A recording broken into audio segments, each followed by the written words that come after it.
Gimana caranya kuliah di luar negeri secara keuangan? Untuk mendanai kuliah di luar negeri ada dua cara. Keduanya sama-sama susah, berat, dan butuh perjuangan. Cara pertama itu dengan mendapatkan beasiswa. Beasiswa itu ada macam-macam. Ada dari perusahaan, ada dari pemerintah Indonesia, ada dari pemerintah negara setempat. Dulu waktu saya mendapatkan beasiswa dari pemerintah Jepang, beratnya itu adalah dari segi pertama persaingan. Program pertukaran pelajar, semua fakultas, semua angkatan bisa apply. Tapi hanya satu orang saja per tahun yang diambil. Dan kita disaring dari sisi IPK, bahasa Inggris, bahasa Jepang, survival ability hidup di luar negeri. Setelah sampai aktivitas kita dimonitor, nilai kita dimonitor, ya saya pikir ini wajar ya, uang juga uangnya mereka, ya terserah mereka mau buat aturan main yang diterima satu tah, mau memberi tambahan PR tah. Kemudian yang teman-teman perlu ketahui, beasiswa itu biasanya ada kuota. Kuota ini ada berbagai macam jenis dari beberapa sudut pandang. Misal, berapa anak yang akan diberangkatkan untuk S2, berapa anak diberangkatkan untuk S3.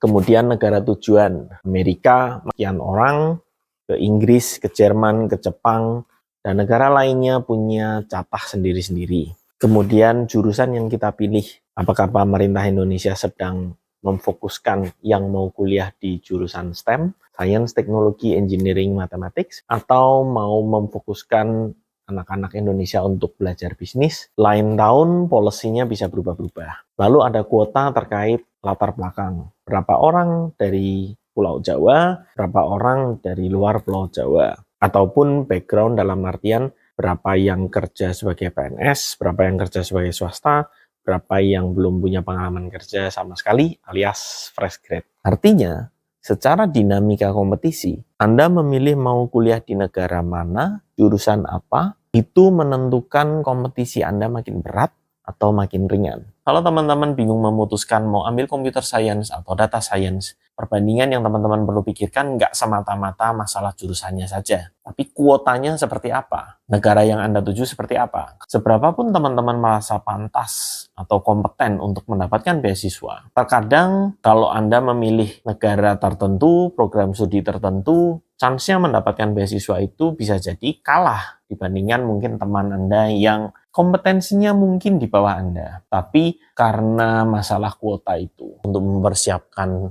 skor IELTS minimum 6,5, itu juga perjuangan energi, waktu, dan juga biaya, terus group discussion, nulis paper, nulis statement letter, CV teman-teman juga dilihat. Jadi orang yang bisa mendapatkan beasiswa ini, dibalik pencapaiannya mendapatkan beasiswa itu ada perjuangan, kualifikasi yang sudah dilaluinya. Cara kedua, pendanaan kalau mau kuliah di luar negeri itu adalah dengan self-funding, duitmu sendiri. Berapa uang yang perlu kita persiapkan sebelum berangkat? Saya ambil contoh kuliah di Inggris. Itu dibulatkan uang kuliahnya 1 tahun 500 juta. Biaya hidupnya 1 tahun 500 juta. Berarti satu kepala itu 1 miliar. Teman-teman bisa hitung mundur dari belakang. Kita lakukan reverse engineering. Kalau kita tahu akan spend 1 miliar, kan nggak mungkin uang yang kita punya juga pas 1 miliar. Masa nanti setelah pulang kita mau makan batu kodok, kan nggak enak ya. Artinya kita harus kasih buffer. Misalnya berapa? Rasio 50%. Jadi artinya uang kita 2 miliar dulu sebelum spend 1 miliar. 2 miliar ini kita mau kejar dalam berapa? 10 tahun misalnya. Artinya setiap tahun kita harus nabung 200 juta. Artinya setiap bulan kita harus nabung sekitar 20 juta. Kalau nabungnya 20 juta, artinya kita harus punya pendapatan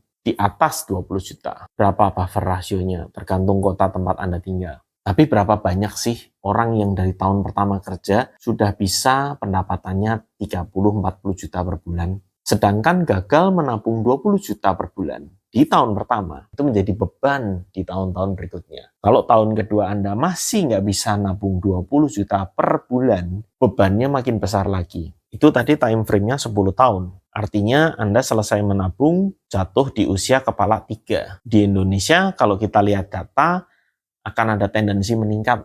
Kita mencapai usia kepala 3, kita sudah menikah. mungkin kita sudah punya anak. Berarti perhitungannya geser lagi. Uang yang harus kita siapkan karena kita spend biaya hidup nggak satu orang lagi. Bisa kali 2, mungkin bisa kali 3. Kalau Anda bawa kedua orang tua, mertua, kakek, nenek, mungkin kali 5. Gimana kalau pasangan Anda juga mau kuliah di luar negeri? Artinya uang kuliahnya pun dikali 2. Kurang, kita mundurkan 20 tahun. Tapi nabung dulu 20 tahun baru kuliah di luar negeri. Itu artinya kita kuliah pada saat usia kita kepala 4. Nah, inilah susah, berat, dan butuh perjuangan. Baik mencapai beasiswa maupun mencapai kuliah dengan self-funding, sama-sama layak mendapatkan respect yang tinggi karena underlying effort yang ada di bawahnya itu.